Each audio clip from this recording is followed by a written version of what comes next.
On the Rob Dibble Show with Ben Darnell. Kevin Kernan is joining us right now on the hotline. Kevin, how you doing, buddy? Hey. Hey, guys. Doing great. Mrs. Kernan, fondly known as Mrs. AMBS, America's Most Beloved Sports Writer's wife, she just had a knee replacement surgery. So we've been hanging out with that. And, give her our watching best. A lot of baseball and taking her to rehab. I know. You guys do a lot of walking on the beach, a lot of walking to the restaurants around your house down there. You guys live the life. I vicariously live through you guys. I'm like, oh, my God, I would love that lunch. I hear that a lot. I learned, James, when I first took the job, 1977, I sat next to Red Smith, the famous sports writer. And I said, Red, why? And he liked me because I had red hair. And I said, Red, why do you do this job? And he said, son, I want to live like a millionaire without the hassles. And that's basically what it was like. All right, well, it's April 2nd, and we're talking baseball, and I don't know if it's for all the right reasons, but Ben was just saying Dodgers are 7-0, Padres are 6-0. There's 15 teams hitting below 230, and everything seems to be the rage about this Torpedo bat. You and I have exchanged pictures, and you have a friend that has a Torpedo training bat from 15, 20 years ago. I've got a bat company here in Connecticut that's been making smaller versions for younger kids to use that are torpedo-shaped so they can get out in front of the ball. But just your take on how they're making it seem like the Yankees analytics department invented something that nobody else could do. Absolutely. Really upsets me. It pisses me off to some extent because, first of all, it's like the media finally found out these bats exist. That's what happened. I mean, Stanton was using it all during the playoffs. It probably contributed to his double tendonitis. Not the fact that he also goes and does weightlifting after he had 2 home runs in a game last year and was supposed to be on Yes as the postgame guest, but he was already in there weightlifting. So, yeah, the whole thing is ridiculous. The media stumbles across this. They don't understand it. It really shows you, Dibs, to be quite frank, and my media brethren are going to get mad at me, but that's life. It shows you they really don't know the game. Thank you. It shows you, yeah, exactly. And it shows you, too, the guys in charge of the game don't know the game. And did you notice yesterday's game, Dibs? I didn't send these pictures, but I'll put it in my article tomorrow at Ball 9. The at-bats of Jazz Chisholm and Volpe did hit a homer yesterday, but well-located fastballs for the most part. Completely whipped these guys. So it's and don't forget Goldschmidt. Goldschmidt was 0 for 4 too. So he's using a torpedo bat. Yandy Diaz just struck out in a key situation. So you got 1 for 12 with I think about 8 strikeouts, and the 1 home run was a bad off-speed pitch from Burns to Volpe that everybody should hit for a home run. Absolutely, and I think in a way though, I'm going to spin it a little different because it's why you have me on.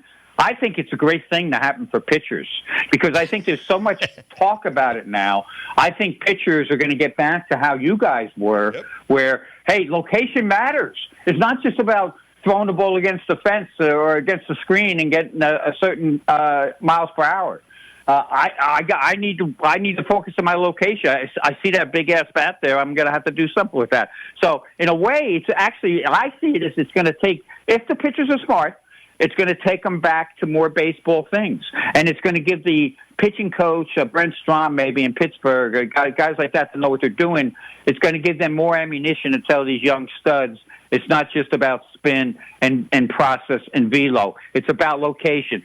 I'm telling you right now, you pound them inside with that friggin' bat, right. There's no way to get into and that's what the bat company from Tater here in Connecticut told me, that the inside part of the bat and the outside part of the bat are very weak and susceptible to breaking. And I'm not somebody that talks about his career a lot, but I will say this. I faced 2,000 hitters. I gave up 27 home runs.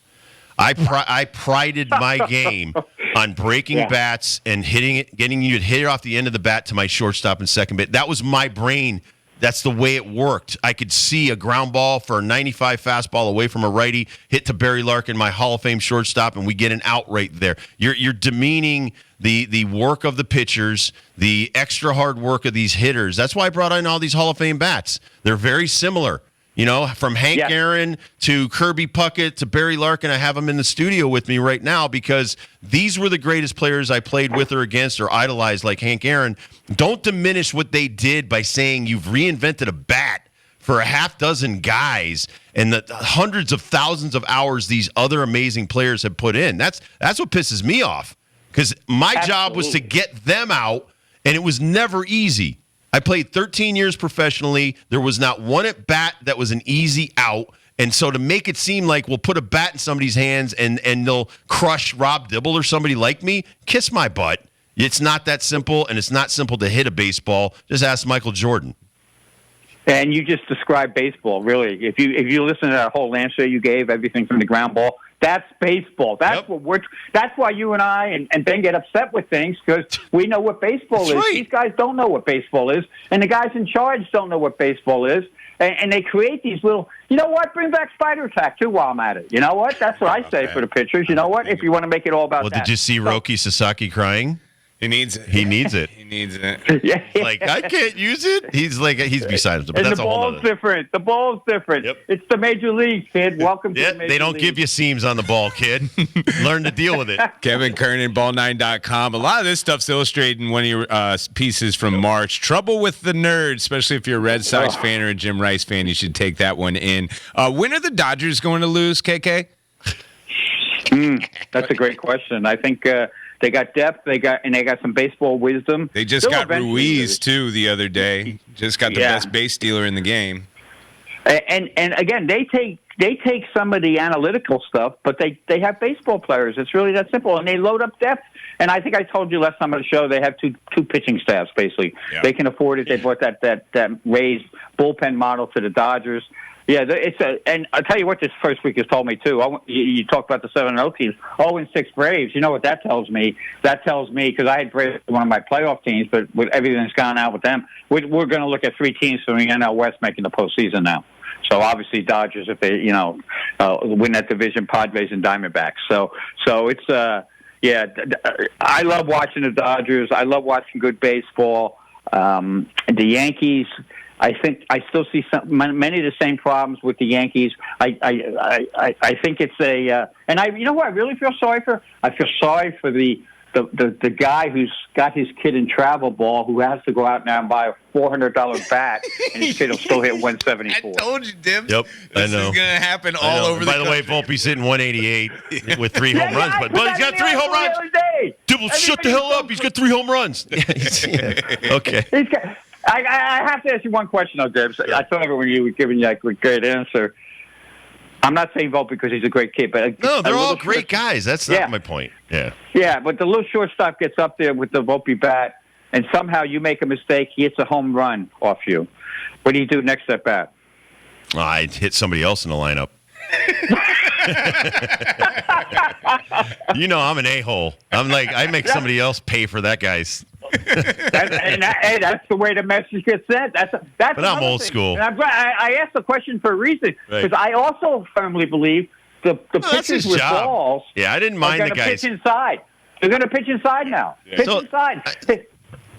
I'll give you a quick story. So Ronnie Gant was my roommate down in Puerto Rico. He played for the Braves, and he played with me. He was third baseman. So he was like 0 for 12 against me before he hit like a hit, and it was a home run. It was a game winner.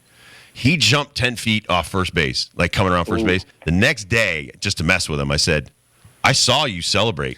I saw you jump off first base like you just won the World Series. Dude, I'm so sorry, man. I had been struggling against you for so long. I'm like, man, Ronnie, I'm just messing with you. And it's like, because again, there's a certain amount of policing this whole thing. Yeah. And like you just nailed. If Volpe's been exposed now, that he hits a lot of balls on the label. Okay, well that means he should either pull off the plate a little bit or do something different. But it's not the bat.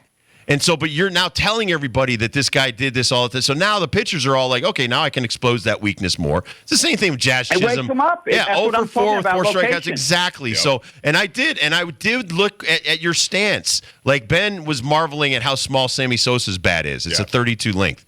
But Sammy also stood way off the plate. Great point. So he's not hitting my best fastball away. So it's you. There's so many. There's 50 things that went through my brain to every hitter. I watched his mannerisms when he walked up there. I watched his elbow where it was. Can I get inside underneath that with a fastball? So to make it seem like, well, there's a thicker part of the bat. Yeah, you still got to get it out in front of 99. There's 100 guys right now, right? Like, there's so many things I want to say. We only got like 15 minutes. I want you to do the talking, but we've got 15 teams hitting under 230 already. Okay, they still suck. They still can't hit and make contact. And Jazz Chisholm didn't come close to making contact last night. So that bat is useless unless you actually put the ball in play. And I was glad for that because his comments afterwards were pretty bad too. Like basically calling people idiots. You would love this too because I was texting with Paul O'Neill the whole game. Because you know how good Paul was as a hitter. So Paul's sitting there, man, I can't believe you're doing this again, making it seem like hitting's easy. Guy's got 5 World Series rings and he's too humble, but go on. No, it's so ridiculous, and again, I use it as it exposes all the people who don't know baseball. And here's the other thing, and this quote drives me nuts too. I can't believe that the game for 140 years, no one has thought about this. No, they have. Of course they have, and we all know that. But these guys, it's here's my analogy to the nerds. They want to feel like they're responsible for the game and success on everything. Whether it's the pitching, whether it's the hitting, with the bigger. This is what Rob Manfred's all about. He's a nerd. He doesn't love the game, but he wants to think that he's changing it with all these different weird rules and stuff. At the end of the day, it's still the game. You still got to hit the ball. You still got to catch it. You still got to throw it. That's what irritates me more than anything. It's just not a simple game. It's the hardest game. It's always been. You said it with Jordan. I covered Michael. And you talk about bats. I had the pea shooter, Tony Gwynn's pea shooter. Yep. And so that's the beauty of the game. Different guys having success different ways, but making adjustments. And this forces all pitchers, even the numbskull pitchers now, to make adjustments and say, I can't leave it right down the middle anymore. In a way, like I said, I think this is great for baseball. I think it's I used the Jackie Robinson model in high school, and that was much like this bat, to be quite frank. You would appreciate. I have a Hank Aaron model from the '60s here today. You would love his bat. Well, one of my favorite stories I ever did, guys, was I got to walk the Hall of Fame, the building in Cooperstown, with Hank Aaron, just discussing all the things that he did. I mean, how about that for living that millionaire's life and having things like that? But it also shows you too. I'm not going to get away. I got to mention this because this will piss you off too. How about Profar getting the big contract? Yep. Coming out of nowhere, big numbers, all of a sudden suspended 80 games. Like Tatis Jr. Yep. Where he learned it from. Yeah, where did he learn it from? You know what? That drug, basically, which he was caught with, is where you have to rebuild your testosterone after basically you tear it down when you take steroids. I talk about that all the time with ED. That's right. Yep. It's part of our low T. It's part of my spiel. Yep. Explain to our listeners the good and the bad with the 8-year, $60 million extension to the youngest shortstop that we've seen in a while, Christian Campbell. We've seen him for 5 games. Yeah. So explain that to Red Sox fans and if that's a good thing or a bad thing. I think it's a good thing, and I'll go out on a limb here. Simply because I've been watching this kid closely all spring, and I've been watching him in the games. He's a top-step kid. He's talking about the game with somebody. He's really into it. From what I've heard, the guys I've talked to love him. I think he's going to continue to get better. He's got the athleticism. He's learning the game. I think when you have a player like that, you reward him right away because you're not only rewarding him because of his talent, but because his approach to the game. And the Red Sox need to establish a new. It also gets them moving. From a PR standpoint, you're sort of thinking ahead. You're not thinking about Devers' contract now and what they've done to him, how they destroyed him. And you've seen what I've been writing about that with Jim Rice and everything else. And just the other day, I turned on the post-game show just to watch Rice just light up the Red Sox for their big swings, just because I knew what was going to happen after he told the nerd to go back to your monitor. So he did, and they tried to break down Rafael Devers. I'm going to jump in with my next question. He's 0 for 20 with the walk, with 16 Ks. And it's in his head right now. And Jimmy's trying to help, and he's a Hall of Famer. And you should go to that guy and let him sit down with Devers and he just pinpointed a couple of things that, like, I could break down with a pitcher. You're flying open too early. You're dragging your arm. You can't pull the bat through quick enough. It's almost like a pitching lesson. So it's like, why don't you utilize like the Orioles, Jim Palmer, the Red Sox, Jim Rice? Yeah, it blows my mind, KK, that these people have these people in house, but they still want to use their nerds. And here's the answer to that. I have the answer, guys. It's because you're talking about sitting down, Jim Rice and the kid Campbell, and the kid, not Campbell, I mean Devers, and Devers would appreciate it. It's a man-to-man talk. Yep. They don't want man-to-man. They're taking manliness out of baseball with all this nerdness. It's not a nerd game. It's a man game. And that's what he needs more than anything. And I guarantee that Campbell kid might have been the kid that Jim was talking to in the batting cage. This game, you always had, as long as I remember, it was the first time I walked into a clubhouse, these guys had mentors, and they were in awe of the people who came before them and paved the way. They treated them with respect. They treated them like men. Now, Jim Cott told me he won't even go in the clubhouse in Minnesota, even though he has an paid ambassadorship with the team, because they won't let him talk to the players, just like Jim Rice. So the good news, again, is all being exposed. Less nerds, more baseball. And I think that's the lesson for today. We got Clay Holmes going again today against the Marlins, the Mets. Two out of 3 losses to the Astros to start their season. They've already split with the Marlins, the rubber match here today. What are your just thoughts on Clay Holmes moving from the closer role to the starting position, really the ace position for the New York Mets? He's got to do the old trick that I used to do, and I told players about it through the years, and they loved it. If you think, you stink. He's thinking too much. You can see when he was in the bullpen, the first start, he overthought it. I think he'll settle in. I like him. I like the move. They're going to get some pitching help too. They're going to have to go to Miami and make the big trade, I think, at some point. Alcantara and Alcantara, so yeah, it takes again. Everything that this is saying, you don't just come from the bullpen, and make that adjustment without some adjustments. So I think he'll be fine as long as he keeps his head straight. I'm a little concerned about that. He's overthinking, so he needs to just let his ability to play. And that's there's a couple of kids too, by the way, that I saw that I liked. I have to mention this on the show. I'm telling you, right. I didn't realize how good that reliever from the Diamondbacks, Martinez, is. No, wow. yeah, we were talking about that at the beginning of the day. And Puck's doing a great job too. Yeah, Puck too. Puck was one of those guys who thought too much and got away from it. He probably had Scott Boras in his head for years, so that happened. Another name I want to throw at you. I don't want him in there. Another name I want to throw at you and the fans, because I just caught him last night. And Ryan Johnson, the kid from the Angels. He's from Dallas Baptist College. No minor leagues.